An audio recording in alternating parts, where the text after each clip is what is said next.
एक गांव, वहाँ पीपल का पेड़ था जो चैंकी का घर था। हमेशा की तरह एक दिन जल्दी ही सुबह सभी कौवा खाने की तलाश में निकल पड़े, सिवाय एक कौवा के।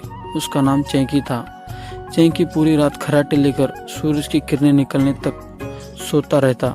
फिर वह उठा और बोला, सूर्य उदय हो गया, समय क्या हो रहा है? हे भगवान, 9 बज चुके हैं, सब लोग जा चुके हैं। अब मुझे अकेले ही जाना पड़ेगा। तभी एक कौवा आता है, उसे बोलता है, तुम इतने आलसी मत बनो, वो पछताओगे। और तुम्हें आलसी लोगों के बारे में जानना है कि उनको कितनी परेशानी का सामना करना पड़ता है, तो तुम सुनो। इतना सुनकर चैंकी मुंह बनाता है और उसे इग्नोर करके फिर उड़ चला। चैंकी खाने की तलाश में गांव की गलियों को तलाशने लगा। चैंकी उड़ते उड़ते थक गया और एक छत पर जाकर बैठा। वह बोला, मुझे भूख लगी है, अपनी भूख कैसे मिटाए? अभी वह फिर उड़ता है। उसने हर तरफ देखा, यह पता करने की खुशबू कहाँ से आ रही है।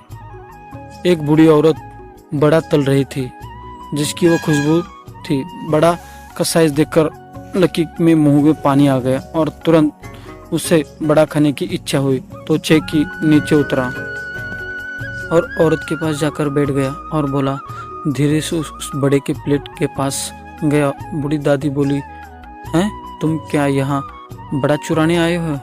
मैं तुम्हें मार दूंगी। कौवा बोला, कितनी बुरी औरत है। बड़ा पाना तभी मुमकिन होगा जब यह यहाँ नहीं होगी। क्या करे? और सोचने लगा। फिर चैंकी एक तरकीब सूझी। जल्दी से वह घर के पिछवाड़े चला गया और उसने बोला, दादी माँ, यहाँ आना। दादी माँ बोली, मैं अभी आती हूँ। और जैसे ही वह औरत घर के पीछे गई, चैंकी ने सामने आकर बड़ा उठा लिया और घर की ओर रवाना हो गया। चैंकी बहुत खुश था और बड़ा खाने ही वाला था कि उसी वक्त उसे सनी नाम का लोमड़ी उसके पास से गुजरा। जैसे उसने बड़े को देखा, वह चैंकी से छीन लेना चाहता था और बोलता है, ओहो, क्या किस्मत है, इससे बड़ा लेने के लिए, इसे खूब साझा देने के लिए मुझे कुछ सोचना पड़ेगा।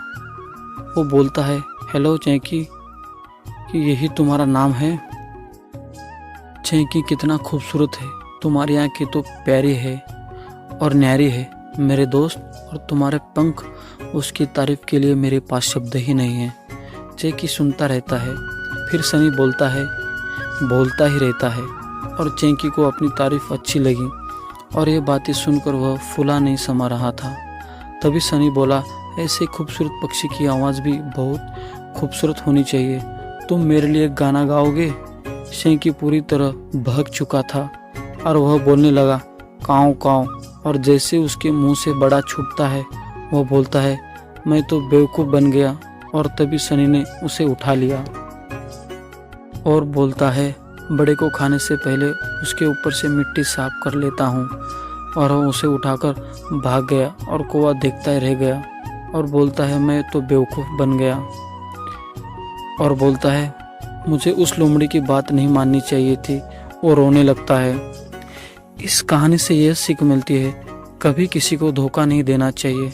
क्या पता जिस चीज़ के लिए आपने उससे धोखा दिया वो किसी के लिए जान से ज़्यादा कीमती होता है। दोस्तों, वीडियो अच्छा लगे तो लाइक और सब्सक्राइब कर दीजिए।